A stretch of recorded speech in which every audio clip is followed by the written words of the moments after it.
ETF index mutual funds నేర్చుకుని stock మార్కెట్లో రాణించాలనుకుంటున్నారా? వెంటనే ఈ నెంబర్కి కాల్ చేయండి. Happy birthday sir. Thank you.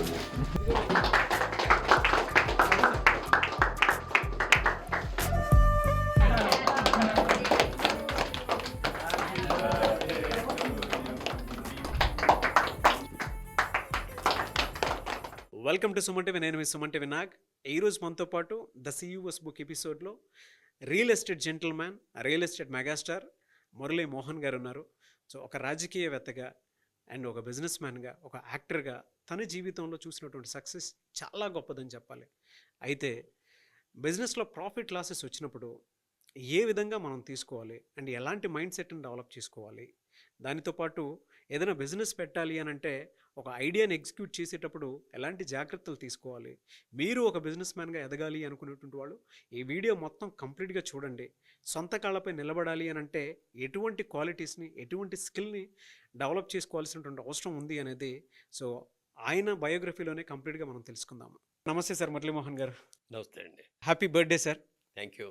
And the CEOs book షోకి మీరు వచ్చినందుకు ఐఎమ్ వెరీ హ్యాపీ. అటు రాజకీయ పరంగా చూసుకున్నా, సినిమా ఇండస్ట్రీ పరంగా చూసుకున్నా, బిజినెస్ పరంగా చూసుకున్నా మీరు లెజెండ్, నో డౌట్.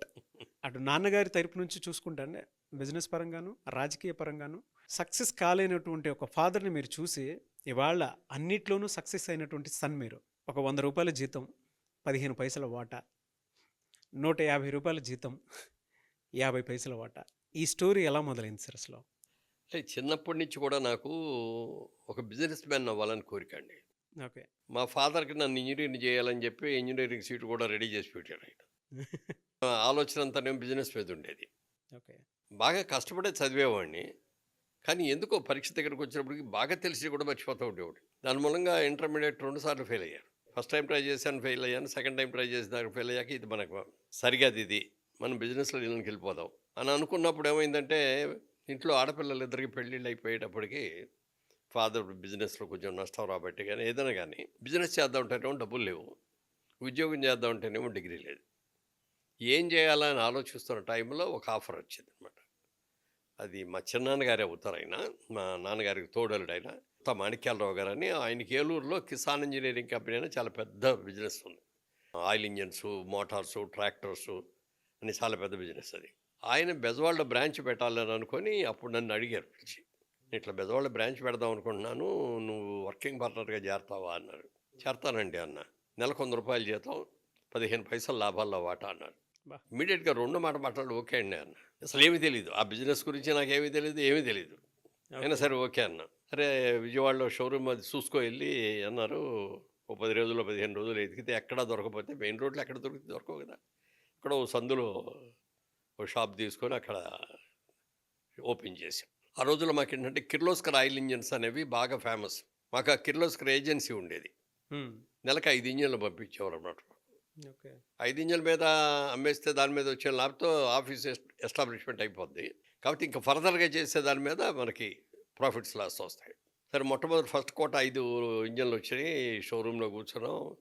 పొద్దు నుంచి సాయంత్రం దాకా కూర్చుంటే ఎవడో ఒక్క లోపలికి వచ్చేవాడు కాదు. ముందేమో షాపు తెలియదు, ఫలానా కంపెనీ అని ఇక్కడ ఉందనే తెలీదు, పబ్లిసిటీ లేదు, మెయిన్ రోడ్డు కాదు, ఎక్కడో సందులో ఉంది, ఎవరు అట్లా అట్లాగే 5 అయిపోతుంది, నెల అయిపోతుంది, అమల ఒక్కరు ఇంజిన్ కూడా. మళ్ళీ కొత్త నెల వచ్చినప్పుడు ఇంకో 5 వచ్చేస్తాయి. మళ్ళీ దానికి డబ్బు కట్టాలి, డబ్బులు కావాలి కదా. ఆయనే మాకు లిమిటెడ్ సోర్సెస్ ఇచ్చారు. ఓకే. ఏం చేయాలి అనుకుంటున్నాము. సరే మనం ఏం చేద్దాం, అసలు మెల్లగా వస్తుందిలే అనుకున్నాం. జనరల్గా మేమేం చేసాం, మార్నింగ్ 9 o'clockకి ఆఫీస్ ఓపెన్ చేసేవాళ్ళం. మా పార్ట్నర్ ఇంకో ఆయన ఉండేవారు, ఆయన వచ్చి ఓపెన్ చేసేవారు. నేను 10 భోజనం చేసి ఆఫీస్కి వచ్చేవాడిని. వచ్చేస్తే మళ్ళీ సార్ రాత్రి దాకా ఇక అక్కడే అనమాట. మధ్యలో కాఫీ, టిఫిన్ ఏదైనా బయటకు వెళ్ళి తినేసి ఇక్కడే ఉండేవాడు. జనరల్గా మాకు ఫ్రెండ్ ఒక ఆయన ఉన్నాడు, శ్రీనివాసరావు గారు అని, వాసు గారు అంటాం ఆయన్ని. ఆయనదేమో బుధవారం సెలవు, వాళ్ళకి హోటల్ బిజినెస్ అయింది. నాదేమో ఇంజనీరింగ్ బిజినెస్, సండే హాలిడే. మేమిద్దరం బాగా క్లోజ్ ఫ్రెండ్స్ అవటం మూలంగా ఎవ్రీ సాటర్డే మేమిద్దరం సినిమాకి వెళ్ళేవాళ్ళం ఫ్యామిలీస్తో. ఓకే. అలాగే ఆయనకు వెన్స్డే సినిమాగా హాలిడే కాబట్టి ఎవ్రీ ట్యూస్డే ఇద్దరం సినిమాకి వెళ్ళేవాళ్ళం. సాటర్డే వచ్చింది, సాటర్డే వాళ్ళు సినిమాకి వెళ్ళాలి. నేనున్న షాప్ దగ్గర నుంచి మా ఇల్లు దూరం, ప్లస్ సైకిల్ మీద వెళ్ళటం. ఆ రోజు చూసారు 7:30 అయింది. ఇంకెవరు రావట్లేదు. నెల రోజులుగా ఎవడు రాలి ఇంకెవడు వస్తాడులే వాళ్ళు శనివారం కదా! సినిమా చూడాలి తొందరగా వెళ్ళిపోదాంలే అని అనుకుంటా ఉండంగా మళ్ళీ ఎందుకో సబ్‌కాన్షియస్‌గా ఒప్పుకోల. ఓకే. ఏదో మనం తప్పు చేస్తున్నాం. మనం 8 అయిన తర్వాత వెళ్దాంలే అనుకోని మళ్ళీ ఇది చేసాం. 7:30కి వరంగల్ దగ్గర నుంచి రైతులొచ్చారండి. కిర్లోస్కర్ ఆయిల్ ఇంజిన్స్ కావాలండి మా దగ్గర అని. బా! మాకు కావాలని. ఉన్నాయండి మా దగ్గర రెడీగా ఉన్నాయండి. మాదే ఏజెన్సీ అండి అన్నా. ఎన్ని కావాలన్నా. ఎన్ని కావాలంటే వాళ్ళు 10 దాకా కావాలన్నారు. ఇప్పుడు నా దగ్గర 5 ఉన్నాయండి. 5 ఇప్పుడు డెలివరీ ఇచ్చేస్తాను. నెక్స్ట్ ఫస్ట్ వీక్‌లో అది అప్పటికి నెలాఖరికి వచ్చేసాం. నెక్స్ట్ ఫస్ట్ వీక్‌లో మళ్ళీ ఇంకో 5 వస్తాయి కోట అప్పుడు మీకు ఇస్తానండి అని. అంతే అప్పటికప్పుడు హాఫ్ అన్ అవర్‌లో బిజినెస్ అయిపోయింది. అంతా అయిపోయింది. డబ్బులు ఇచ్చేసారు. బిల్లులు రాసాం ఇచ్చేసాం. సరుకు ఇక్కడి నుంచి డిస్పాచ్ కూడా చేసాం. అప్పుడు మీరు బిజినెస్ చేసిందంతా? ఆ అమౌంటా? ఆ! అప్పట్లో ఆయిల్ ఇంజిన్స్ 2000 ఉండేది ఒక్కొక్కటి. 5 అమ్మితే 10,000 అనమాట. ఓకే. ఇవాళ రోజున నథింగ్ 10,000 అంటే. ఆ రోజున అది పెద్ద అమౌంట్ అవును. అవును. నాకు. అప్పుడు అనిపించేదనమాట. ఆ రోజున గనక నేను గనక వెళ్ళిపోయి ఉంటే, ఈ బిజినెస్ నాకు రాకుండా ఎవరికో వెళ్ళిపోయి ఉండేది. తర్వాత ఆపర్చునిటీ మిస్ కనెక్టివిటీ అవ్వలేదు. వచ్చేది కూడా కాదు. ఇప్పుడు ఆ నెల బిల్లు బిజినెస్ అవ్వడం కాబట్టి నెక్స్ట్ మంత్ బిజినెస్ కూడా డిమాండ్ వచ్చేసింది. అప్పుడు డెసిషన్ తీసుకున్నమాట. ఎప్పుడైనా సరే వాన వచ్చినా వరద వచ్చినా సరే 9ంటికి షాప్ తీయాలంటే తీయాల్సిందే. 8 వరకు ఉంటామంటే ఉండాల్సిందే. పని ఉన్నా లేకపోయినా. ఎవరన్నా వచ్చే కస్టమర్స్ ఇంకా అయితే 10, 11 కూడా అయ్యేది ఒక్కో రోజు నైట్. ఆ డెడికేషన్ అలా ఉండేది. డెడికేషన్ అలా పెట్టుకున్నాం. తర్వాత బిజినెస్‌లో అంటే customer is always right. Customer is our god father okay. ఆ policies. Policies. Customer is our pay master. Hmm. ఎందుకంటే కస్టమర్ ఏదైనా చెప్తా అంటే అబ్బే అది కాదండి ఇది కరెక్ట్ అండి అని నేను చెప్పకూడదు. అవునండి కరెక్టేనండి మీరు చెప్పింది. కానీ ఒక చిన్న సబ్మిషన్ అండి.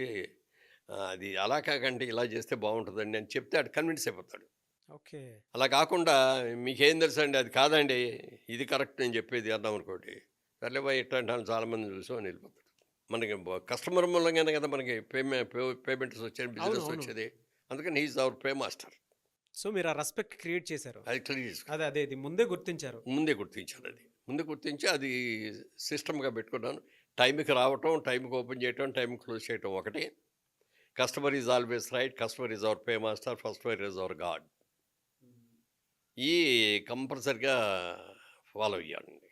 సో ఇప్పుడున్న జనరేషన్ వాళ్ళు మాత్రం ఖచ్చితంగా నేర్చుకోవాల్సినటువంటి విషయం సార్ అదే. కస్టమర్స్‌ని ఎలా అనంటే డెఫినెట్‌గా వాళ్ళ పాయింట్ ఆఫ్ వ్యూ నుంచే ఆలోచించాలి అని నేర్చుకోవాల్సినటువంటి విషయం అయితే ఉంది. ఈ రోజుకి కూడా. విజయవాడలో నేను బిజినెస్ చేసేటప్పుడు మా సరౌండింగ్ చుట్టూ షాపుల వాళ్ళందరూ కూడా వైశ్యాస్ ఎక్కువండి. ఓకే. వైశ్యాసు బిజినెస్‌కి పెట్టింది పేరు. మనం బోలెడన్ని నేర్చుకోవాలండి వాళ్ళ దగ్గర. వైశ్యాస్ దగ్గర నుంచి. నేను నేర్చుకున్నాను చాలా. మీరే నేర్చుకున్నారు సార్? నేనే నేర్చుకున్నా. ఆ! ఎందుకంటే బిజినెస్ అంటే ఇక ఆళ్ళు ఇంకొకటి ఉండదు. రాత్రి 8, 9 బిజినెస్ ఉన్నా లేకపోయినా అక్కడే కూర్చుంటారు. సండే హాలిడే అంటే మేము రాము అసలు ఆ దూరికి కూడా వెళ్ళం. సండే మార్నింగ్ కూడా ఇంటి దగ్గర టిఫిన్ చేసి వచ్చి షాప్ దగ్గర అట్ట బయట మెట్ల మీద కూర్చుంటారు. హ్మ్. ఎవరైనా వచ్చి కస్టమర్ వస్తే గవ్వ తాళం తీసేసి అమ్మేసి ఇంటికి వెళ్ళిపోతారు. బా! అది మేము చేయలేము అనుకోండి. అది మాకు మా ఇల్లు దూరం ఉన్నా సండే హాలిడే ఎవరు వస్తారులే సో అది కీన్ అబ్జర్వేషన్ తోటే మీరు ఆ, నేర్చుకున్నారు. ఆ. అట్లాగే మా ఆఫీస్ పక్కన ఒక రామ్నాథ్ అండ్ కంపెనీ అని చెప్పి టమిలియన్స్ కంపెనీ అనమాట. హ్మ్. Dye chemicals sale. వాళ్ళ మేనేజర్తో ఫ్రెండ్షిప్ చేసి కరస్పాండెన్స్ ఎలా రాయాలి, టైపింగ్ కూడా మా దగ్గర టైపిస్ట్ కూడా లేదు అప్పుడు. ఆయనే టైప్ చేసి ఇచ్చేవాడు, ఆయనే ఇది చేసేవాడు. తర్వాత అకౌంట్స్ ఎలా రాయాలి, ప్రాఫిట్ అండ్ లాస్ అకౌంట్ ఎలా తీసుకోవాలి, ఎవ్రీథింగ్ ఆయన దగ్గర నేర్చుకున్నానండి. బా! ఆ, ఆ రోజుల్లోనే అంత క్యాలిక్యులేటివ్ బ్రెయిన్ మీది. అందు రోజు డే బుక్ నేనే రాసేవాడిని. డే బుక్లోంచి లెడ్జర్ అని మళ్ళీ దీంట్లో డైరీగా రాసిన దాన్ని మళ్ళీ లెడ్జర్లో ఏ అకౌంట్కి ఆ అకౌంట్కి డివైడ్ చేయాలన్నమాట. అవన్నీ కూడా నేర్చుకున్నా, అక్కడే నేర్చుకున్నా. ఏం సార్ అంత ఇంట్రెస్ట్ ఏం డ్రైవ్ చేసింది మిమ్మల్ని? అంటే నేను నా లైఫ్ అచీవ్ అదే కదండి. నేను అనేది ఒక బిజినెస్ మ్యాన్ అవ్వాలి, ఒక మంచి బిజినెస్ మ్యాన్ అవ్వాలనేది నా కోరిక. ఓకే. దానికి ఆ కోరికకి మనం అవకాశం వచ్చింది. ఈ అవకాశాన్ని ఎలా సద్వినియోగం చేసుకోవాలి అని అనమాట. తర్వాత అప్పట్లో ఇప్పుడు ఈ అమరావతి ఉంది కదా, హ్మ్. ఆ అమరావతి ఆ ఏరియా అన్ని కూడా మేమే ఇచ్చేవాళ్ళం మోటార్స్. ఓకే. అది ఎందుకు జరిగిందంటే అట్లా నన్ను చూసి ప్లెజెంట్గా బాగా మాట్లాడతాడనే గుడ్ సెన్స్ అన్న అయి ఉండాలి. మా పెదనాన్నగారు ఇంకో పెదనాన్నగారు ఆయన మా ఫాదర్స్ బ్రదరే కానీ ఆయన అడాప్ట్ అయిపోయాడు అక్కడికి రాయపూడి అని. ఇప్పుడు అమరావతి దగ్గర రాయపూడి. వాళ్ళ పేరు రెఫర్ చేసేవాడిని. అంటే ఒక గ్యారంటీ ఇచ్చేవాడు అనమాట. కొత్త బ్రాండ్ నాది, ఈ కొత్త బ్రాండ్ అయినా మీరు తీసుకోండి, డెఫినెట్గా బాగా పనిచేస్తాయి.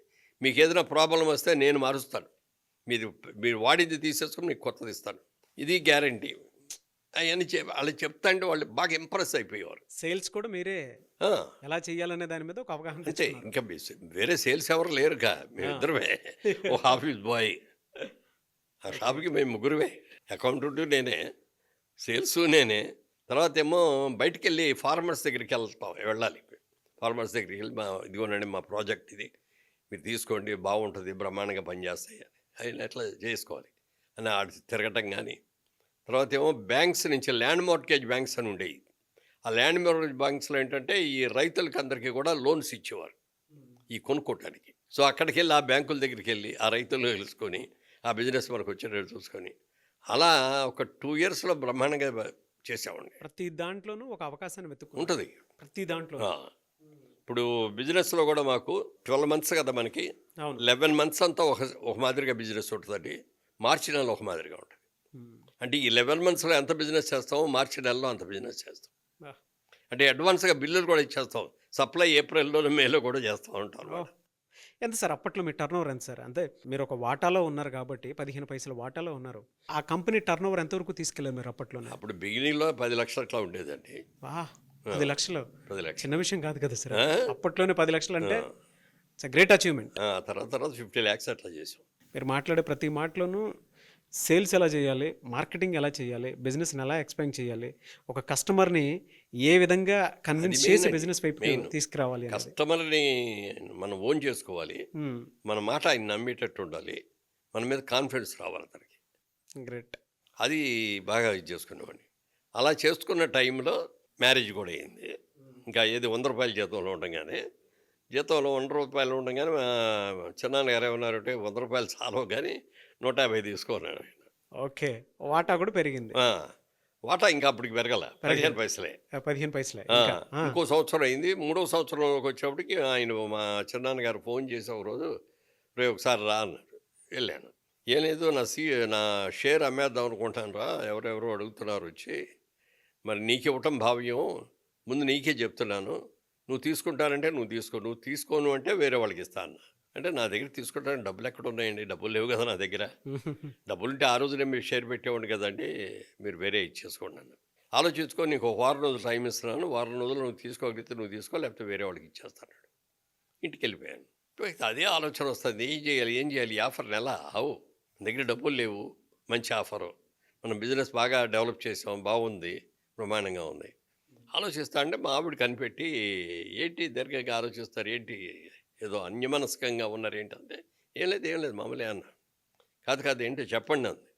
అంటే అప్పుడు చెప్పా, ఇట్లా చిన్నాన్నగారు ఆయన షేర్ అమ్మేస్తున్నానని చెప్పారు, నన్ను తీసుకోమన్నారు. తీసుకోవచ్చు కదా అని తేలిక అని చెప్పాడు. డబ్బులు ఎక్కడో డబ్బు లేకుండా ఎలా తీసుకుంటాం అన్న. అంటే మా పుట్టింటాళ్ళు మాకు నాకు 5 ఎకరాల పొలం ఇచ్చారు, అది అమ్మేద్దామండి. అంత పెద్ద డెసిషన్ తీసుకున్నారా? మావిడ అంది. అనగా నేను అన్నా, వద్దొద్దు, నాకు అస్సలు ఇష్టం ఉండదు, ఆడపిల్లల ఆస్తి ముట్టుకోకూడదు అనేది నా పాలసీ. రేపు పొద్దున్న నేను బిజినెస్ సక్సెస్ అయితే అన్నీ బాగానే ఉంటాయి. సపోజ్ నేను ఫెయిల్ అయింది అనుకోండి నేను బిజినెస్లో, మా అమ్మాయికి ఇచ్చిన ఆస్తి కూడా లేకుండా పాడు చేసాడు, కనీసం 5 ఎకరాలలో ఉంటే తినడానికి ఇంత బజురు గింజలైనా వచ్చాయి అని అంటారు. ఎట్టి పరిస్థితులు నాకు వద్దు చెప్తే పట్టు కూర్చొని వద్దనే, సిన్సియర్గా వద్దని చెప్పా. అప్పుడు నన్ను కన్విన్స్ చేసింది మా ఆవిడ, మీకెందుకు, మీరు ఎవరు రావద్దు, నేను మా ఇంటికి వెళ్ళి వస్తాను, మా తాతగారితో, అప్పటికి ఫాదర్ లేదు, ఆవిడ ఫాదర్ చనిపోయారు అప్పటికి, మా మదర్ తోటి వాళ్ళతో అందరు నేను మాట్లాడొస్తాను అని వెళ్ళింది. వెళ్ళగానే వాళ్ళు చెప్పగానే వాళ్ళు, దానికి ఏముందమ్మా చేసుకోండి, మీకు ఇచ్చిందే కదా, అబ్బాయి బుద్ధిమంతుడు, బాగా బిజినెస్ చేస్తాడు, ఇంకా అంతకంటే కావాల్సిందే ఉంది, తీసుకోండి అని చెప్పి 1 వారం రోజులు అమ్మేసి డబ్బులు ఇచ్చారు. అంత కాన్ఫిడెన్స్ అండి మీ మీద. ఆ వారంలో ఆయన తీసుకెళ్ళి ఆ డబ్బులు ఇచ్చేసాం. ఆయన 35 షేర్ అయింది. ఆ 35 నేను కొనుక్కున్నా, నాకు 15 ఉంది వర్కింగ్, 50% షేర్ హోల్డర్ అయ్యాను. అంత గౌరవించిన మహాతల్లికి మాత్రం స్పెషల్ థ్యాంక్స్ సార్. అంటే ఇప్పుడున్న జనరేషన్ వాళ్ళు కూడా ఏ వైఫ్ అండ్ హస్బెండ్ అయినా ఏదైనా బిజినెస్ చేస్తాను అని అంటే అటొక మాట ఇటొక మాట ఉంటుంది, కానీ వెనక నేను ఉంటాను, మీరు ముందుకెళ్ళండి అని చెప్పేటువంటి వాళ్ళు మహాతల్లులు చాలా తక్కువ మంది చూస్తూ ఉంటాం మనం. రియలీ ఇన్స్పైరింగ్ అండి. అక్కడి నుంచి ఇక డే అండ్ నైట్ వర్క్ అంటే వర్క్ అట్లా తిరుగుతూ ఉండేటండి. మార్నింగ్ ఇంటి దగ్గర 9కి బయలుదేరితే భోజనం చేసి రాత్రి మళ్ళీ ఇంటికి వచ్చేవాడు 10:30, 11, ఒక్కోసారి 12 గంట కూడా అయ్యేది. అంత బిజినెస్ ప్యాషన్లో ఉన్న మీరు అంటే ఆ పిచ్చిలో మునిగిపోయి ఉన్నారు కదా, మొత్తం లోతంతా చూస్తూ ఉన్నారు ఆ కాలంలోనే. అంటే సోషల్ మీడియా కూడా లేని టైంలో అవును. వన్ మ్యాన్ ఆర్మీ షో చేసుకుంటూ మార్కెటింగ్ అయినా, సేల్స్ అయినా, అడ్వర్టైజ్మెంట్ అయినా అన్నీ మీరే. అలాంటి వ్యక్తి ఈ సినిమాల వైపుకి ఏ విధంగా వచ్చేసారు? ఇంటర్మీడియట్ వద్దు అనుకొని మానేసేసిన తర్వాత ఏం చేయాలో తెలియని ప్లేస్లో ఖాళీగా కూర్చున్నాం. కాలేజీలో చదువుకున్నప్పుడు నాకు కాలేజీలో కృష్ణ గారు ఒక క్లాస్మేటు, ఆ, క్రాంతి కుమార్ గారు director, Kranthi Kumar producer, director, అవునవును. రాజమౌళి గారు ఫాదర్ విజేంద్ర ప్రసాద్ గారు ఓకే. ఆయన ఒక క్లాస్మేట్, ముఖర్జీ గారు అని ఒక ఆయన క్లాస్మేట్. వీళ్ళందరూ సినిమా వాళ్ళం ఇక్కడికి వచ్చి సెటిల్ అయ్యేవాళ్ళు. ఓకే. వచ్చాక కలిసాం అనుకోండి, అది వేరే విషయం. అదేలేండి. వాళ్ళు చాలాసార్లు అనేవారు, నువ్వు రావయ్యా రావయ్యా మా సినిమాలో కానీ. అది వెళ్ళటం కుదరలా. చివరికి ఒక రోజున పేపర్లో ఒక న్యూస్ వచ్చింది. మెడ్రాస్లో ఆంధ్ర క్లబ్ అని ఉందండి, చాలా పెద్ద ఫేమస్ అది. దాంట్లో నాటకాల పోటీలు అని చెప్పి వచ్చింది. దానికి సెక్రటరీ ఏమో మా ఊరు ఆయనే గుత్తా రామిరెడ్డి గారు అని డైరెక్టర్, ఆయన చటర్జీ గారు జాయింట్ సెక్రటరీ. మనాళ్ళదే కదా ఇది, మనం ఒక నాటకం వేద్దాం, మనకే ఫస్ట్ ప్రైజ్ వస్తుంది అనుకున్నాం. అంటే అప్పుడు మా థాట్ అలా ఉంది. అనగానే మన నాటకం వేయాలి కదా, పదండి ఎవరైనా ఎలా చేయాలి అంటే మా ఊర్లో ఒక ఆయన ఉంటే ఆయన దగ్గరికి వెళ్ళాం. వాళ్ళు నాటకాలు రెగ్యులర్గా వేస్తారు. ఇట్లా మెడ్రాస్ పోటీలకు వెళ్దాం అనుకుంటున్నామండి, మేము ఒక నాటకం చేద్దాం అనుకుంటున్నాం, మీరు చెప్పాలండి అంటే. నాటకం ఇప్పుడు కుదరదు, అన్నీ కలిపితే నెల రోజులు కూడా టైం లేదు. నాటిక ప్లేలెట్ అంటే 1 hour ఉంటుందండి. నాటకం అంటే 2 గంటల పైన ఉంటుంది. అందుకని ప్లేలెట్, పోలీసునో ప్లేలెట్కి ప్రాక్టీస్ చేసాం. అందులో పోలీస్ క్యారెక్టర్ అది, హీరో. 4 రోజుల్లో బాగా చూసేసాం. స్క్రూటినీ చుట్టానికి జడ్జెస్ వచ్చారు. మా వాళ్ళు వేసే నాటకం ఒకటి ఉంది, ఆ నాటకం ఈ నాటకం 2 స్క్రూటినీ చూపించాం. చూపించిన తర్వాత కేవీఎస్ శర్మ గారు అని సీనియర్ యాక్టర్ ఉండేవారు, ఆయన వచ్చారు అప్పుడు దానికి. మోహన్ దాస్ గారు అని ఒక ఆయన వాళ్ళిద్దరు వచ్చి చూశారు. చూసిన తర్వాత మా చిన్నాన్న గారు అడిగారు ఆయన, ఏమంటే మా వాళ్ళు ఎట్లా వేశారు, బాగా వేశారు కదా అని అన్నాడు. అంటే నవ్వాడు ఆయన. చెప్పండి సార్ ఎలా ఉంది అన్నాడు. అంటే నాటకం చాలా బాగా వేశారు, కానీ స్క్రిప్ట్ బాగోలేదు, అది అడ్వర్టైజ్మెంట్ స్క్రిప్ట్ ఇదిలాగా ఉంది. ఓకే. ప్లేలెట్ స్క్రిప్ట్ చాలా బాగుంది, కానీ పెర్ఫార్మెన్స్లు ఏం బాగాలేదు. అందరూ కొత్త వాళ్ళం, అవును. అందుకని 2 సెలెక్ట్ చేయట్లేదని చెప్పారు. బాగా డిసప్పాయింట్ అయిపోయాం. అప్పుడు ఆయన ఉత్తరం రాశారు రామిరెడ్డి గారు. అప్పట్లో సెల్ ఫోన్లు ఈ లేవు కదా, మామూలు ల్యాండ్ లైన్ మాత్రం ఉండేది. ఆయన లెటర్ రాసి, మేము ఇక్కడ మా నాటకాలు ఎంత బాగా చేసామో మీరు చూద్దరు కానీ రండి, 4 రోజులు ఇక్కడ వచ్చి ఉండేటట్టుగా రండి అంటే వెళ్ళాము అందరం. ఓకే. వెళ్ళి ఆ నాటకాలు చూసాం. అవి చూస్తే కళ్ళు తిరిగిపోయింది. మా అసలు సినిమాలు ఎందుకు పనికి వస్తాయి అన్న లెవెల్లో ఉన్నాయన్నమాట. సినిమాల్లో అన్నీ బిట్టుగా చేస్తారు, బాగపోతే ఇంకోటి చేస్తారు. నాటకానికి ఏం కుదరవు కదా. అవును. స్టార్ట్ చేసిన కాడి చివరిదాకా అది 2 గంటలు అవని 3 గంటలు అవని నాన్ స్టాప్గా వేస్తారు. తప్పు చేసా అంటే మళ్ళీ సరిదిద్దుకోవడానికి కూడా ఉండదు. కానీ ఎక్కడ అలాంటి పోటీలకు వచ్చే నాటకాలంటే చాలా స్ట్రిక్ట్గా ఉంటాయి, బ్రహ్మాండంగా చేస్తారు. అది చూసేటప్పుడు ఒక ఇంట్రెస్ట్ కలిగింది. ఓకే. ఇంట్రెస్ట్ కలిగిన తర్వాత అప్పటికేం బిజినెస్ సెటిల్ అవ్వలేదు కదా, ఏదో 2-3 నాటకాలు వేసి 2-3 చోట్ల పోటీలకు వెళ్ళాం. ఈ లోపల ఇది కుదిరింది. కాకపోతే అర్ధంతరంగా వదిలేయలేం కదా, అప్పటికి కొంత కమిట్ అయ్యి ఉన్నాయి కదా. అవును. అందుకని 7:30-8 దాకా ఆఫీసులో షాపులో ఉండి విజయవాడలో, అప్పుడు బస్సు ఎక్కి 9-9:30కి ఏలూరు వెళ్ళి, మా నాటక సమాజం ఏలూరు. ఓకే. నైట్ అంతా రిహార్సల్స్ చేసి అక్కడ, మళ్ళీ తెల్లవారుజామున 5కి బయలుదేరి ఇక్కడికి వచ్చి షాపులో కూర్చొని. అప్పటికి ఎంత సార్ మీ జీతం? 150కి వచ్చేసారా? 50% వాటాకి వచ్చేసారా? అప్పటికి రాలా. అప్పటికి ఇంకా రాలేదు. అబ్బే 100 రూపాయలు జీతం. ఆయన రిస్క్ చేసుకొని 100 రూపాయల జీతంలో ఉండగానే 100 రూపాయల జీతంలోనే 150 కూడా అవ్వాలి అప్పటికి. ఓకే. ప్యారలల్గా ఎలా బ్యాలెన్స్ చేసేవాళ్ళు? అంటే మనం నాటకాలు వేస్తున్నామని తెలిస్తే మా చిన్నాన్న గారు తిడతారు, ఏరా నీకు బిజినెస్ ఎంత ఇదిగా అప్పచెప్తే నువ్వు ఎన్ని సినిమాలు ఏంటి ఈ నాటకాలు కావాల్సి వచ్చినా నీకు అంటాడని. అందుకని రోజు బిజినెస్ అవర్స్లో బిజినెస్లో ఆయన ఫోన్ చేసినా టక్కమని మనం దొరకాలన్నమాట. దొరకలేదు అనుకోండి ఫోన్లో, బయటికి వెళ్ళాడంటే ఎక్కడికి వెళ్ళాడు అని అడిగితే మన సమాధానమే ఉండదు. ఓకే. అందుకని నైట్ షాప్ క్లోజ్ చేసాక వెళ్ళేవాడిని, నాటకం చూసేసుకుని అక్కడ రిహార్సల్ చేసుకుని వచ్చేవాడిని. ఇక ఎప్పుడో నాటక పోటీలు ఉన్నప్పుడు ఆ పోటీలకు వెళ్ళేవాడు అనమాట. అంతవరకే. నేను మెడ్రాస్ వెళ్ళితే క్రాంతి కుమార్ గారు వాళ్ళు నన్ను ఫోటోలు తీయించి పెట్టారు అక్కడ. ఓకే. ఎవరో చెప్పారంటే క్రాంతి గారి ఆఫీస్లో ఒక కొత్త బైక్ చేశారంటే బాగున్నాయి అది అని. ఆయన ఆ ఫోటోలు తెప్పించుకొని చూసి ఈయన ఎక్కడున్నాడు పిల్లవాడిని అన్నారు. వెళ్ళేటప్పుడు అన్ని టేబుల్ మీద పెట్టుకున్నారు. తాత్యాన రామారావు గారు, కన్నప్ప గారు అని కెమెరామెన్, ఈ నట్టూరు పూర్చోదరావు గారు అని సీనియర్ ప్రొడ్యూసర్, చాలా సినిమాలు తీశారు అప్పటికి. వాళ్ళందరూ కూర్చున్నారు. రామారావు గారు అడిగారు, ఏమండి నాటకాలు ఏమన్నా వేశారా అన్నాడు. వేశానండి అన్న. ఏమేమి నాటకాలు వేశారా అన్నాడు. పేర్లు చెప్పారు. మీరు అటు ఇటు నడవండి అని కానీ, లేకపోతే ఒక డైలాగ్ చెప్పండి అని కానీ అడగలేదండి. మా సినిమాలో హీరో మీరు. ఆ ముఖంలో తేజస్సు కనిపించడం వల్ల ఆగిపోయి ఉంటారు. హీరో అయినప్పుడు నాకు ముందు షాక్ అయ్యాను కొంచెం. కానీ తర్వాత రేపే బయలుదేరి వెళ్ళిపోవాలి. షూటింగు కర్ణాటకలో కూర్గు అని ఉంది. కూర్గులో షూటింగు అక్కడికి వెళ్ళిపోవాలన్నారు. అదేమో ఫిబ్రవరి ఆఖరిలో జరిగింది.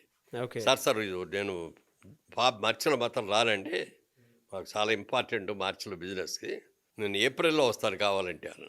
అవి ఏం కుదరవు, ఒక రోజు టైం ఇస్తాం, ఇవాళ రాత్రికి టికెట్ కొని ఇస్తాను మీకు. గిరిబాబుని నన్ను చూపి ఇద్దరిని సెలెక్ట్ చేశారన్నమాట అందరూ.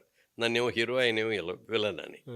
ఇద్దరికి టికెట్లు కొనేసి ఆ రోజున అక్కడ అప్పటికప్పుడే నిమిషాల్లో కానిస్టేబుల్ వచ్చారు, కొలతలు తీసేశారు, డ్రెస్సులు అన్నీ రెడీ అయిపోయింది నిమిషాల మీద. ఓకే. వెళ్ళి అటు నుంచి వచ్చాం. ఇంటికి వెళ్ళిన తర్వాత చెప్పాలి కదా వాళ్ళకి, మరి ఇవన్నీ వదిలే 4 రోజులు బయటికి వెళ్ళి రావటం అంటే చిన్న పిల్లలు, అప్పటికి 2 పిల్లలు. సరే వెళ్ళి చెప్పాను, ముందు ఫాదర్కి మదర్కి చెప్పాను. ఫాదర్ ఏమో ఎందుకంటే మనకి శుభ్రంగా బిజినెస్ చేసుకుంటాం బాగుంది కదా అన్నారు. మరి మా అమ్మగారు కూడా నీ ఇష్టం బాబు, నీకు తెలియదు ఏముంది, నువ్వే నేర్చుకోవాలి. మా ఆవిడ దగ్గరికి వెళ్ళి అన్నాను, అందుకని నేనేం డిసైడ్ చేసుకోలేకపోతున్నాను అంటే ఒక మాట అన్నాయి, ఇది మీరు ట్రై చేసింది కాదు కదా, అదే వచ్చింది మీ దగ్గరికి, ఎందుకు వచ్చిందో మనకు తెలియదు, ట్రై చేయండి ఒకసారి, అంత పాజిటివ్ యాటిట్యూడ్ ఎలా సార్ అసలు?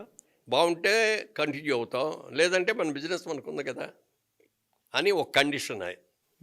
ఏంటి కండిషన్ చెప్పాను, షూటింగ్ అయిపోగానే మీరు మెడ్రాస్లో ఉండకూడదు, డైరెక్ట్గా ఇంటికి వచ్చేసి విజయవాడ వచ్చేసి మన బిజినెస్ చూసుకుంటూ ఉండాలి. తర్వాత మీరు ఏ కంపెనీ దగ్గరికి వెళ్ళి మీ ఆల్బమ్ తీసుకెళ్ళి, ఇదిగోనని నేను ఫలానా సినిమాలో హీరో చేశాను, మీ సినిమాలో ఏదైనా క్యారెక్టర్ ఉండని మీరు ఎవరిని అడగకూడదు. కండిషన్స్ ఇవి, ఈ 2 కండిషన్లు. ఓకే. అందుకని ఆ రోజున మా ఆవిడకి ఇచ్చిన ఆ మాటకి ఇప్పుడు దాకా కూడా నేను ఎవరిని వేషం ఉండని అడగల, అంటే అడగలాల్సిన అవసరం కూడా రాలేదు, అది వేరే విషయం, కానీ ఎవరిని అడగల. నా వాయిస్ డబల్ వాయిస్ వచ్చేది. ఓకే. చక్రవర్తి గారు అప్పుడు ఇంకా చక్రవర్తి అవలా అప్పటికి, ఇంకా చెవుకాడ అప్పారావు అనేవారు. ఆయన నన్ను రికార్డింగ్ థియేటర్కి తీసుకెళ్ళి రికార్డ్ చేసి, వాయిస్ బాగానే ఉంది కానీ కొంచెం పీలగా వస్తుంది, అంటే నాకు స్టార్ట్ చేయగానే కొద్దిగా అది వచ్చేది. ఇప్పుడు ఏం చేయాలి మరి దీనికంటే, చుట్టలు తాగుతావా అన్నాడు. చుట్టలు తాగను. సిగరెట్ తాగన్నాడు. సిగరెట్ తాగనండి బాబు, నాకు అసలు అలవాటు లేదన్నా. కాదు ఇక వాళ్ళ నుంచి సిగరెట్లు తాగు అని ఫస్ట్ సిగరెట్ ఆయనే తీసిచ్చి ఆయనే వెలిగించి అన్నాడు. రోజుకి 4, 3 అట్లా కాల్చేవాడు. పొద్దున 1, మధ్యాహ్నం 1, సాయంత్రం 1, రాత్రి 1. ఏ అలవాటు లేని మీకు అలవాటుగా మారి అంటే థ్రోట్ కంట్రోల్ చేసుకో. అవునవును. ఆ థ్రోట్ ఎక్సర్సైజ్కి ఏం చేసామంటే, నేను రోజు పూజ చేస్తానండి దేవుడికి, 1 గంట సేపు చేస్తాను. ఈ గంట సేపు చేసేటప్పుడు చక్రవర్తి గారే సలహా ఇచ్చాడు, నీ వాయిస్కి ఎక్సర్సైజ్ అవుద్ది, నువ్వు చదివేదాన్ని బాగా లౌడర్గా చదువు, నీ పూజలాగా అవుద్ది, నీకు రోజు 1 గంట సేపు ఎక్సర్సైజ్ చేసినట్టు అవుద్ది అన్నారని అక్కడి నుంచి బాగా లౌడ్గా చదవటం, పూజలో స్తోత్రాలు గిత్రాలు నేను గట్టిగా చదవటం, అలా ట్రాక్లో పడింది అనమాట. ఓకే. సరే సినిమా రిలీజ్ అయింది, పర్వాలేదు బాగానే ఉన్నారు కొత్త వాళ్ళు ఇద్దరు అన్నారు. గిరిబాబుకి ఏమో రిలీజ్ అవ్వకముందు నుంచే వేషాలు వచ్చేసింది, విలన్ వేషాలు కాబట్టి సరే. నాకేమో హీరో అనేటప్పటికంటే మళ్ళీ హీరోగా తీసేవాడే రావాలి కదా, అందుకని 1.5 years గ్యాప్ వచ్చింది. తర్వాత మా ఇంకో ఫ్రెండు దాసనారాయణరావు గారి డైరెక్షన్లో తిరుపతి అనే ఒక సినిమా, అందులో రాజుబాబు హీరో. ఓకే. ఎవరు మన కమెడియన్ రాజుబాబు. జాక్ తెరహో అని రాజ్ కపూర్ గారు తీశారు ఒక సినిమా. అంటే ఒక పల్లెటూరు నుంచి వచ్చిన ఒక అమాయకుడు, ఏదో పని మీద వచ్చిన అమాయకుడు మంచినీళ్ళు తాగడం కోసం ఎక్కడికో వెళ్తాడు, ఒక అపార్ట్మెంట్ కాంప్లెక్స్లోకి. అక్కడ విచిత్రమైన పరిస్థితుల్లో ఇరుక్కుపోయి దొంగ అంటే ఈ దాంట్లోకి అట్లా మారుతూ ఉంటే అక్కడ ఎంత ఘోరాలు జరుగుతున్నాయో, ఎన్ని జరుగుతుందో తెల్లారి వరకు చూస్తాడు అనమాట. నాలాంటి ఇక్కడ పడికిరాదు అనుకునేది వెళ్ళిపోతూ ఉంటాడు. దాని సబ్జెక్ట్ని దాసనారాయణ గారు ఇక కొంచెం డ్రామాటిక్గా చేసి తిరుపతి అనే సినిమా పెట్టి చేశారు. అందులో జయసోదయమో రాజుబాబు గారి చెల్లెల పెళ్ళికి బంగారం నగలు కొనుక్కురావడానికి వస్తాడు మూట కట్టుకొని. అతను ఎన్ని ఇబ్బందులు పడ్డాడు. నా క్యారెక్టర్ అందులో ఒక ఇన్స్పెక్టర్ క్యారెక్టరు. ఆ ఇన్వెస్టిగేషన్లో అక్కడికి వెళ్ళటం, ఇతను చూడటం, ఈ అమ్మాయి కూడా పాపం ఇక్కడి నుంచి వచ్చాడని అతను హెల్ప్ చేయటం, తర్వాత ఇక అతని సిస్టర్ నేను పెళ్లి చేసుకోవడం, అది కథ అనమాట. ఓకే. అది దాసనారాయణరావు గారు నన్ను చాలా కీన్గా అబ్జర్వ్ చేశాడు. ఆ షూట్కి జరిగినన్నాడు చూసి ఆఖరిలో చెప్పాడు, మురళి నువ్వు పెద్ద హీరో అవుతావు, నా సినిమాలన్నింటిలో నీకు ఛాన్స్ ఇస్తాను, నువ్వు బ్రహ్మాండంగా హీరో అవుతావు, బాగా చేసుకోవాలి. అలాగే సార్. Great sir. అక్కడే బ్లెస్సింగ్ పడింది. ఇంకా అక్కడ బ్లెస్సింగ్ పడింది. అప్పటికి దాసనారాయణరావు గారు కూడా మొదటి 2-3 సినిమాలే చేశారు. ఇది 3వ సినిమా 4వ సినిమా మాది. తాత మనోడు తీశారు, చదువు సంస్కారాన్ని ఒకటి చేశారు, ఇంకోటి ఏదో రాధమ్మ పెళ్ళి ఏదో ఒకటి చేశారు, అంతే 3. 4వది బాసిపోయి ఓ గ్రేట్. అన్నారండి. అన్నట్టుగానే అన్ని వరుసని ఇచ్చుకుంటూ వచ్చారు. అనుకోకుండా ఎన్టీ రామారావు సినిమా అన్నదమ్ముల అనుబంధంలో పిలుపు వచ్చింది. ఇక అది గ్రేట్ అనమాట. యాదంకి బారాత్ అని హిందీలో పెద్ద సినిమా అండి, పెద్ద సూపర్ హిట్ అయింది. ఆ తెలుగులో రైట్స్ కొని అన్నదమ్ముల అనుబంధం అని తీశారు. ఎన్టీ రామారావు పెద్ద, రెండో క్యారెక్టర్ నేను, మూడో క్యారెక్టర్ బాలకృష్ణ గారు. వాహ్. ముగ్గురు అన్నదమ్ములు అనమాట. అన్నదమ్ములు ఎలా విడిపోయారు, మళ్ళీ అన్నదమ్ములు ఎలా కలుసుకున్నారు అనేది కథ. అప్పుడే ఒక మంచి స్టెప్ పడింది మీకు అది సినిమాలో. చాలా హెల్ప్ చేసిందండి అది. అంటే అంతకుముందు అన్ని బ్లాక్ అండ్ వైట్లు చేసాం మేము. అవును ఇదేమో పెద్ద colour cinema. NT Ramarao hero, అవును అప్పుడు నాగేశ్వరరావు రామారావు గారు టాప్ హీరోస్. అవును. అయింది. మీ అభిమాన హీరో నాగేశ్వరరావు గారు. అదే అభిమాన హీరో నాగేశ్వరరావు గారు. ఎన్టీ రామారావు గారు ఏమో జానపద చిత్రాలు, పౌరాణిక చిత్రాలు అంటే ఆయన ఇష్టం. ఓకే. ఎలా సార్ అంటే గిరిబాబు గారు మీరు ప్యారలల్గా ఒకటే టైంలో స్టార్ట్ చేశారు కదా, ఫస్ట్ సక్సెస్ ఎవరికి వచ్చిందంటే మీకు వచ్చిందా గిరిబాబు గారు? ఫస్ట్ సక్సెస్ గిరిబాబుకి వచ్చింది. ఇమీడియట్గా సినిమాలు వచ్చేసి దాని తర్వాత మీరు ఎలాంటి ఛాలెంజెస్? నేను తర్వాత ఇట్లా ఈ 4-5 సినిమాలు అయిన తర్వాత ఎన్టీ రామారావుతో ఈ సినిమా కూడా చేసిన తర్వాత బాగా సక్సెస్ అయింది, మంచి పేరు వచ్చింది. దాసరా గారు కూడా నన్ను పెట్టి తీసిన సినిమాలో ఒకటి భారతంలో ఒక మైన, అది పెద్ద హిట్ అయింది. ఈ నెంబర్ ఆఫ్ ఇవి వచ్చేసి వచ్చిన తర్వాత విజయవాడ వెళ్ళలేని పరిస్థితి వచ్చింది అనమాట. ఇక అప్పుడు విజయవాడ వెళ్ళి మా పార్ట్నర్ని ఏమండి నేను ఇట్లా వచ్చే అవకాశం కూడా లేదు, నా షేర్ కూడా మీరు తీసేసుకోండి అంటే, మీరు లేకుండా నేను చేయలేనండి, నా వల్ల కాదు, బిజినెస్ క్లోజ్ చేసేద్దామండి అన్నాడు. బా. సో అది బిజినెస్ క్లోజ్ అయిపోయింది దాంతో. ఇక్కడ క్లోజ్ చేసిన బిజినెస్ ఇక్కడ ప్రొడ్యూసర్గా స్టార్ట్ అయింది. యా, ఎలా స్టార్ట్ అయింది? ప్రొడ్యూసర్గా అంటే అప్పటికి ప్రొడ్యూసర్ కాదు, అప్పుడు ఫ్యామిలీ షిఫ్ట్ చేశాను. అప్పుడు దాకా ఫ్యామిలీ షిఫ్ట్ చేయాలి. మెడ్రాస్ షిఫ్ట్ చేశాను. మెడ్రాస్లో చిన్న ఇల్లు తీసుకొని మొదలుపెట్టి కొంచెం సక్సెస్ఫుల్ ఒక రేంజ్ వచ్చిన తర్వాత లోపల బిజినెస్ అని తిరుగుతూనే ఉంటుంది. ఏం చేయాలి అనుకున్న టైంలో ఒక రోజు అయితే సినిమా చూసాం, బాలచంద్ర గారి సినిమా ఒకటి రిలీజ్ అయింది, మళలై పట్టాళం అని. దాన్ని మేము రామదండు అని తెలుగులో తీసాం. అవును, ఫస్ట్ మూవీ అది. యాజ్ అ ప్రొడ్యూసర్ మురళీ చిత్రాన్ని బ్యానర్ పెట్టి. ఎలా అంటే ప్రొడ్యూసర్ అవ్వాలనేటువంటి థాట్ ఎలా పుట్టింది మీకు? అదే బిజినెస్ అనేది కదా మనకు మెయిన్. ఆ బిజినెస్ తోటి ఆ సినిమా చూసిన తర్వాత చాలా సింపుల్గా బాగుందన్నమాట. అంటే your children and my children are fighting with our children అని ఉంటుంది. దానిలాగా ఒక విడోయరు, ఒక విడో, ఇద్దరు పెళ్లి చేసుకుంటారు. నాకేమో 6 పిల్లలు, ఆవిడకేమో 5 పిల్లలు. వీళ్ళు అందరు కలిపి ఎలా సంసారం చేశారు, ఎవడ గొడవలు అనేది కామెడీ, ఫుల్ కామెడీ. లక్ష్మి గారు డైరెక్ట్ చేశారు. బాలచంద్ర గారు ప్రొడ్యూసరు, ఆయన డైరెక్ట్ చేయకుండా లక్ష్మి డైరెక్ట్ చేశారు. Blockbuster hit. అది చూడగానే నాకు చాలా బాగా నచ్చేస్తుంది. వెంటనే బాలచంద్ర గారి దగ్గరికి వెళ్ళాను, సార్ నాకు ఈ రైట్స్ కావాలి సార్, తీసుకోండి అన్నాడు. అన్న తర్వాత నాకు లక్ష్మి డైరెక్టర్ కావాలండి అన్న. అంటే లక్ష్మి చేయదు, ఊరికే ఒకసారి నాకు గొడవ పడలేక చేసింది సరదా కోసం.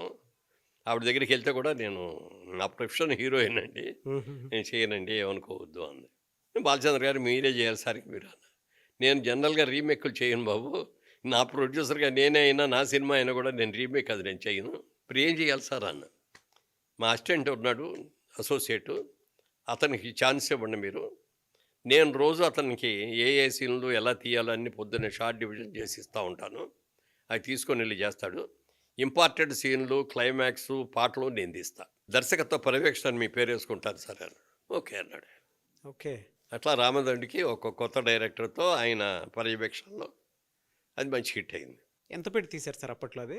అప్పుడే 3.5-4 ఉంటుంది, 4 లక్షలు. కలెక్షన్ ఎంత వచ్చింది? 10 lakhs దాకా వచ్చింది. ఫస్ట్ పిక్చరే సక్సెస్, గ్రేట్ సక్సెస్. ప్రొడక్షన్ వరకు బాగానే ఉంది, సక్సెస్ చూశారు. ఎప్పుడైతే మీరు డిస్ట్రిబ్యూషన్ వైపు వచ్చారో అక్కడ నష్టాలు చవి చూశానని చెప్పేసి ఒక్కొక్క బుక్లో నేను చదవటం జరిగింది. ఎలా డిస్ట్రిబ్యూషన్ వైపు వచ్చి చేతులు కాల్చుకున్నాను, అనవసరంగా వచ్చాను అనేటువంటి ఆలోచనలో మీరు పడ్డారు అని చెప్పేసి తెలిసింది నాకు. ఎలా, ఏం జరిగింది అసలు? సినిమా ప్రొడ్యూసర్గా బాగానే ఉంది అనుకున్న తర్వాత ఇల్లు అది కూడా కొనుక్కున్నాం, కారు కొనుక్కున్నాం, అవన్నీ అయిపోయిన తర్వాత డబ్బులు వచ్చినాయి. ఎందులో పెట్టాలి ఇది అనేది నడిస్తే డిస్ట్రిబ్యూషన్లో పెడదామని అనుకున్నాం. 2 డిస్ట్రిబ్యూటర్ కంపెనీలో పెట్టాను. ఒకటేమో నైజాం హెడ్ క్వార్టర్స్, ఒకటేమో విజయవాడ హెడ్ క్వార్టర్స్. ఓకే. రెండిట్లోనే షేర్ హోల్డర్గా పెట్టాను. పెట్టిన తర్వాత ఇక్కడ హైదరాబాద్లో పెట్టిందేమో కంప్లీట్గా మూతపడిపోయింది. ఓకే. విజయవాడలో పెట్టిన దానికి ఏమైపోయిందంటే ఆ పార్ట్నరు ప్రాబ్లమ్స్ వచ్చేసి అతను తట్టుకోలేక సూసైడ్ చేసుకున్నాడు. ఆ సూసైడ్ చేసుకోవటం వల్ల అప్పటికి నేను ఒక్కడే అందులో పార్ట్నర్గా ఉన్నది. నేనేమో సినిమా ఇండస్ట్రీలో ఫ్లరిషింగ్గా ఉన్నాను, డబ్బులు ఉన్నాయి, ఈయన పట్టుకుంటే వచ్చేస్తాయని చెప్పి వాళ్ళంతా నా మీద పడ్డారు. పార్ట్నర్ కాబట్టి ఎలిజిబుల్, ఆడిటర్ అడిగితే తప్పదని పార్ట్నర్గా మీరు ఉన్నారు కాబట్టి యూ హ్యావ్ టు పే అన్నారు. బిజినెస్‌లో రాణించాలి అనంటే ఇలాంటి ప్రాబ్లమ్స్ కూడా వస్తాయి. వస్తాయి. దాన్ని ఎలా హ్యాండిల్ అది చేశారనేది అందరికీ అప్పుడు దానికి ఏం తెలుసుకోవాలనుంటుంది. చేశానంటే అందరూ రాగానే నా దగ్గరికి రండి అని ఒకరోజు మీటింగ్ పెట్టి మీరు ఎవరెవరు ఎంతెంత ఇచ్చారో ఆయనకి, దాని మీద మీరు వడ్డీలు ఎంత ఉంది ఎంత తిన్నారు అవన్నీ నాకు డీటెయిల్డ్గా ఇవ్వండి. ఏ రోజు ఇచ్చారు డేట్లు అవన్నీ అని వేసి ఇచ్చారు. అప్పుడు నేను ప్రపోజల్ చెప్పాను. మీరు ఎంత ఇచ్చారో నాకు అనవసరం, మీరు ఇచ్చిన రోజులు వడ్డీ అనేది ఇవ్వను. ఆ రోజు ₹1,00,000 ఇచ్చారంటే ఇవాళ 1,50,000 ఇస్తా, ఓకే. అంతకంటే నేను ఇవ్వలేను, నా దగ్గర డబ్బు లేదు. దానికి మీరు కనుక ఇష్టపడితే ఇచ్చేస్తా, ఇప్పుడే సెటిల్ చేసేస్తా, ఆ! లేకపోతే మీ ఇష్టం, మీరు ఏం చేసుకుంటారో అది చేసుకోండి, కోర్టుకు వెళ్తారో ఏమి సార్ మీ ఇష్టం అని నా ఆఫర్ చెప్పాను. అది ఎలా కుదురుద్దండి అన్నారు. మీరు ఆలోచించుకొని చెప్పండి, ఇప్పుడే చెప్పమంటలేదు అంటే ఒక వారం అయిన తర్వాత వచ్చారు. సార్ మీరు చెప్పిన ప్రపోజల్ మేము ఓకే అండి. అప్పుడు వాళ్ళందరికీ అప్పుడు దాకా సంపాదించిన డబ్బులన్నీ సర్దేశాం. అప్పుడు మీ మానసిక పరిస్థితి ఏంటి సార్? అంటే బిగ్ ఛాలెంజింగ్ కదా! అప్పటి వరకు బిగ్ ఛాలెంజ్ అంటే బిజినెస్ అన్న తర్వాత లాభాలు నష్టాలు ఉంటాయి, రెండు కూడా మనం సమానంగా తీసుకోవాలి. లాభం వచ్చినప్పుడు ఎగిరి గంతులేసి, నష్టం వచ్చినప్పుడు ఆ, ఏడుపులు పెడబొబ్బలు పెట్టడం అనేది కరెక్ట్ కాదు. ఏం తప్పు చేసాం అనేది తెలుసుకొని ఆ తప్పును సరిదిద్దుకోవాలి. అది తప్పును సరిదిద్దుకోవడానికి నాకు అవకాశం ఇచ్చింది ఎవరంటే శోభన్ బాబు గారు. ఓహ్! శోభన్ బాబు గారు ఇప్పుడు మా ఈ సినిమాలు చాలా సినిమాలు కలిసి చేసాం. మా సినిమాల్లో కూడా ముగ్గురు మిత్రుల్లో హీరోగా కూడా చేశాడు. బాగా క్లోజ్గా ఉంటాం అనమాట. శోభన్ బాబు గారికి మీకు మధ్య జరిగినటువంటి మ్యాజిక్ ఏంటి? ఓ రోజున అడిగాడు ఆయన, మురళీమోహన్ గారు మీరు బాగా బిజీగా వస్తున్నారు కదా, బాగానే సంపాదిస్తున్నారు, మీ డబ్బంతా ఎక్కడ ఇన్వెస్ట్ చేస్తారు అన్నాడు ఆయన. హ్మ్. అంటే మీ బిజినెస్ మ్యాన్ అండి, నాకు బిజినెస్ మీద ఇంట్రెస్ట్, సినిమాల్లో వచ్చినప్పుడు సినిమాగా తీసుకుంటున్నా కంపెనీ పెట్టి అన్న. అది ఓకే, అది బాగానే ఉంది, ఇంకా ఏం చేస్తారన్న. అంటే 2 డిస్ట్రిబ్యూటింగ్ కంపెనీల్లో షేర్ హోల్డర్గా చేరానండి. ఒకటి నైజాంలో, ఒకటేమో ఇది అండి అన్న. బిజినెస్ మీరు చేసుకునేవన్నీ బాగానే ఉన్నాయి, సినిమాలు మీరే తీసుకున్నారు బాగుంది, అంతకుముందు మీరు చేసుకునేవారు అది బాగుంది, కానీ ఎవరినో నమ్మి 2 కంపెనీల్లో షేర్ పెట్టి అన్నారే, అది మాత్రం మీరు చేసే బ్లండర్ అండి అన్నాడు. ఆ! అంటే లేదండి వాళ్ళు చాలా మంచి వాళ్ళండి, అస్సలు ప్రాబ్లం ఉండదండి అన్నాడు. మురళీమోహన్ గారు, నాకున్న అనుభవంతో నేను చెప్తున్నాను, మీరు చూసుకోగలిగిన బిజినెస్ మీరు ఎన్నన్నా చేయండి, మీ కంట్రోల్లో ఉన్నాయి. ఎవరినో నమ్మి వాళ్ళకి చేతుల్లో డబ్బులు పెట్టి వాళ్ళు ఏదో సంపాదించి మనకి ఇస్తారు అనుకుంటే మనకంటే తెలివి తక్కువ వాళ్ళు ఎవరు ఉండరండి. ఫ్యాక్ట్‌ని కుండ ఎగ్జాక్ట్లీ బద్దలు చాలా బాగా కొట్టినట్టు చెప్పాడు, చెప్పేశారు. కుండ బద్దలు కొట్టాడు చెప్పాడు. బా! అప్పుడు కూడా అన్నా నేను, అవే అసలు ఆ సందర్భమే రాదండి, చాలా మంచి వాళ్ళు అండి, బ్రహ్మాండంగా చేస్తారు అది ఇది అన్న. అది జరిగిన 6 నెలలకి 2 కంపెనీలు మూతపడిపోవటం, ఆయన చనిపోవటం, అప్పులాళ్ళు నా మీద పట్టడం, ఇవన్నీ అయిపోయింది. అంత పర్ఫెక్ట్ అనాలిసిస్, క్యాలిక్యులేషన్ ఎక్కడి నుంచి వచ్చాయి సార్ శోభన్ బాబు గారికి ఆ రోజుల్లో? మరి ఆయనకున్న అనుభవం, మరి ఆయన ఏం చేశారో తెలియదు. ఆయనకు వచ్చింది మాత్రం చాలా సిన్సియర్గా చెప్పాడు నాకు. ఆయన చెప్పగానే తర్వాత వెళ్ళి అడిగి చెప్పాయండి, ఆ రోజున మీరు ఎలా అన్నారో తెలియదు కానీ నాకు అదే జరిగిందండి, పెట్టింది మొత్తం పోయిందండి, నా పెట్టుబడి పోగా ఎదురు మళ్ళీ వాళ్ళకి డబ్బులు కట్టారండి అన్న అని. అప్పుడు అడిగాను ఆయన్ని, ఏమండి మరి నాకున్న నా సినిమాలకి నేను చేసే ఇదికి నేను తీసుకునే రెమ్యూనరేషన్కే నాకు ఇంత ప్రాబ్లం వచ్చింది, మీరు నాకంటే ముందు నుంచి హీరోగా ఉన్నారు, నాకంటే పెద్ద హీరో, మీరు చాలా సినిమాలు చేస్తున్నారు, మీ దగ్గర బాగా డబ్బులు ఉండాలి కదా, మీరు ఎక్కడ ఇన్వెస్ట్ చేస్తారన్న. అంటే ఆయన చెప్పాడు, ఈ ప్రపంచంలో 3 వంతులు సముద్రం ఉంది, 1 వంతే భూమి ఉంది. ఈ భూమిని మనం పెంచలేం, మనం కొనలేం, పెంచలేం. అది రోజు రోజుకి జనాభా విపరీతంగా పెరిగిపోతుంది, రాబోయే రోజుల్లో ల్యాండ్కి డెఫినెట్గా మంచి డిమాండ్ వస్తుందని నేను నమ్మాను, అందుకని నాకు దగ్గర డబ్బులు ప్రతి రూపాయి కూడా ల్యాండ్ మీద పెడుతున్నాను అన్నాడు. అది నాకు బ్రహ్మాండంగా నచ్చిందండి.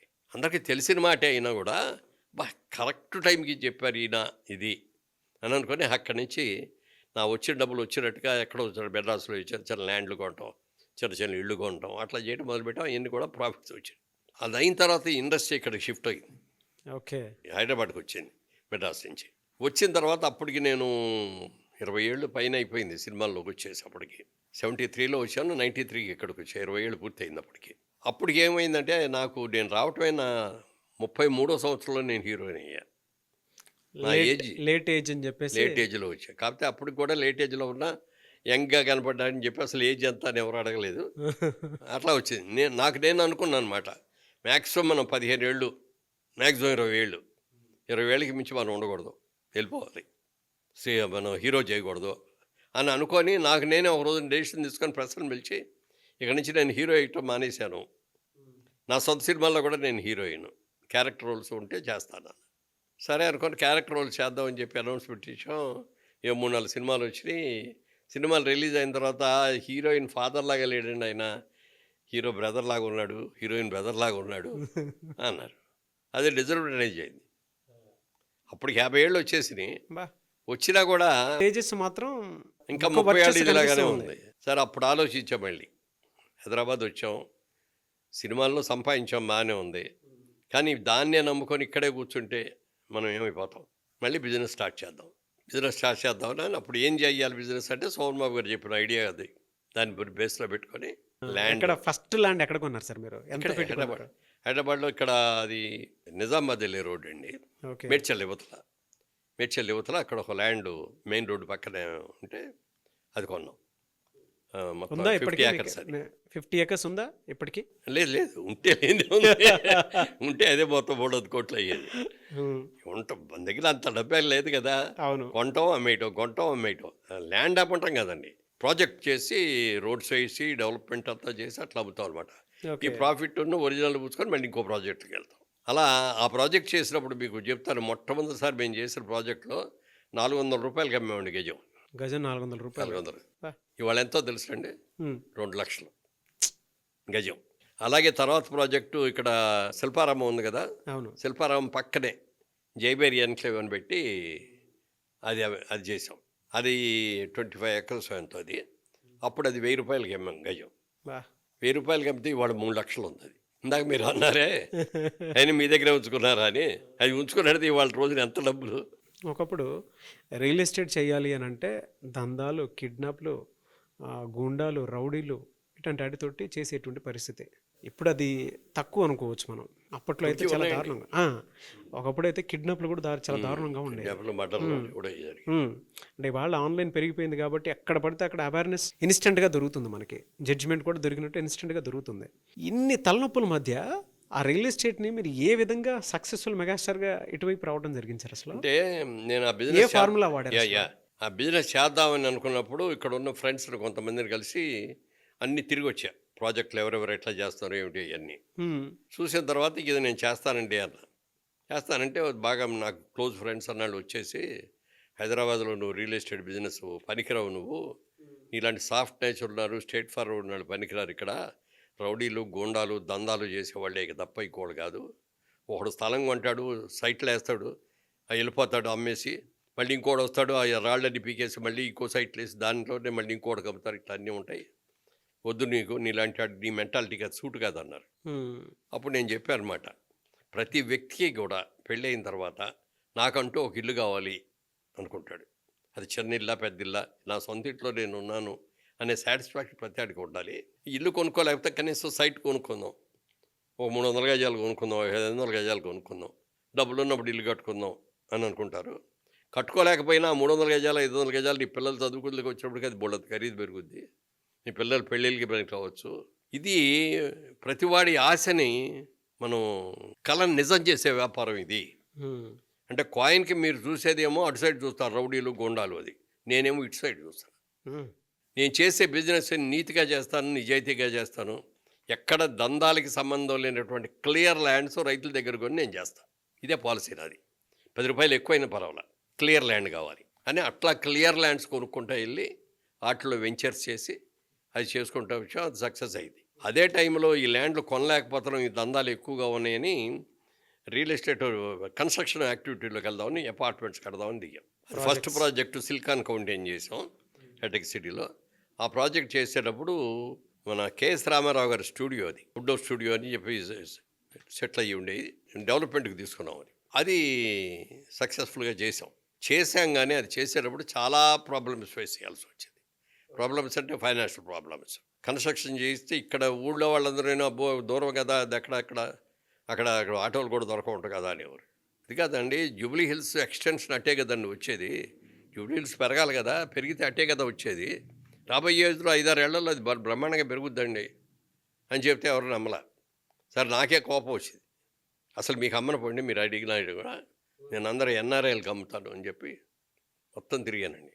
అమెరికా వెళ్ళాను, యూకే వెళ్ళాను, యూఎస్ వెళ్ళాను, ఆస్ట్రేలియా వెళ్ళాను, సింగపూర్ వెళ్ళాను, దుబాయ్ వెళ్ళాను, అన్ని చోట్లకి ఎక్కడ తెలిసినట్టు బ్రెయిన్ డిజైన్ అంటే నేను ఎన్ఆర్ఐస్కి అమ్ముతాను అనేటువంటి ఆ బ్రెయిన్ డిజైన్ ఎలా వచ్చిందండి మీకు? అది ఒకసారి ఎన్ఆర్ఐస్ దగ్గరికి ప్రోగ్రామ్ చూడటానికి వెళ్ళినప్పుడు, ప్రోగ్రాంలు చేయడానికి వెళ్ళాం కదా మేము, ఆ, తానా సభలకి అటు వెళ్ళేవాడు. అక్కడ అనేవారు, సార్ మేమంతా ఇంత సంపాదించామండి, ఇక్కడ ఇంత గ్రాండ్గా ఉంటున్నాం, కానీ మా ఊళ్ళల్లో మా పేరెంట్స్ చాలా హీనమైన స్థితిలోనే ఉంటున్నారు, వాళ్ళని వచ్చి ఇక్కడ ఉండమంటేనే వాళ్ళు ఉండలేకపోతున్నారు, పోనీ అక్కడికి వెళ్ళి మా పిల్లల్ని తీసుకెళ్దాం అంటే అక్కడ ఉన్న ఇళ్ళు, ఆ ల్యాబొరేటరీసు, ఆ బాత్రూమ్స్ వీళ్ళకి నచ్చకే వీళ్ళు రావట్లేదు, ఎవరైనా మంచి అపార్ట్మెంట్స్ లాంటివి ఎవరైనా కడితే అందులో తీసుకొని మా వాళ్ళని అందులో పెట్టుకోవాలని ఉందండి అన్నది ఒక మాట, అది గుర్తుంది నాకు.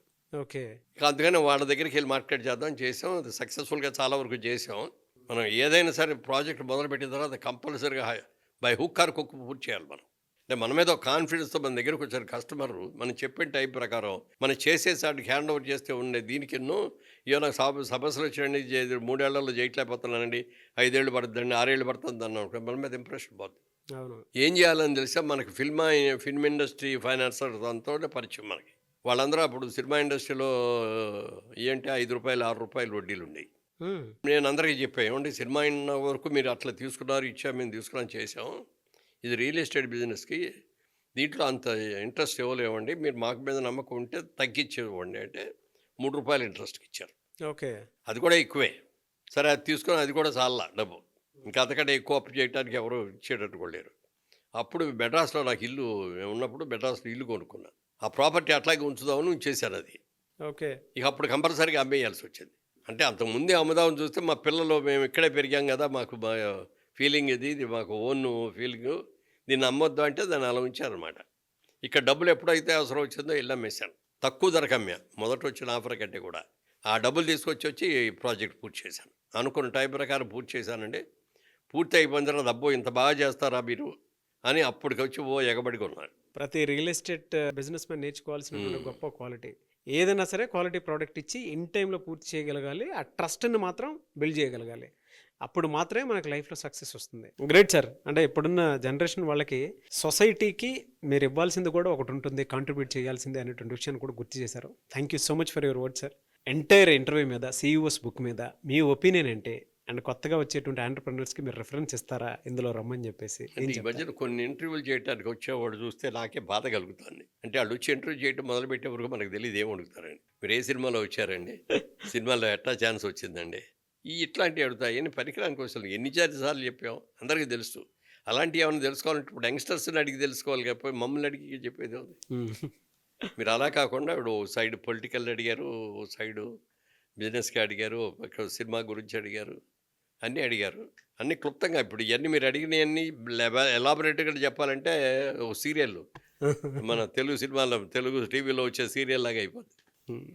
ఎలా షో మీద మీ ఒపీనియన్? బాగుంది డెఫినెట్గా, అంతా కూడా మంచి పాయింట్స్ విన్న వాళ్ళకి అందరికీ ఇది కరెక్టే కదా, మనం కూడా ఇలా చేస్తే బాగుంటుంది కదా అనే ఫీలింగ్ రావాలి తప్ప ఏదో కాలక్షేపం చెప్పేళ్ళే విన్నాంలే వెళ్ళిపోయావులే అంటే ఉపయోగం ఉండదు. మనం చెప్పిన ఇంటర్వ్యూ చూసి వాడి మనసులో స్పందన కలగాలి, దాన్ని వీలైతే ఆచరించగలగాలి. సో మీకు అది కలిగింది. థ్యాంక్ యూ సో మచ్, మీరు బ్లెస్ చేసినందుకు. నో వర్డ్స్ అండి. సార్, షో మీద ఒపీనియన్, బుక్ మీద మీ సిగ్నేచర్ పెట్టి మీరేం రాస్తారో రాయండి సార్. షో మీద ఒపీనియన్ అంటే మీ స్టైల్లో.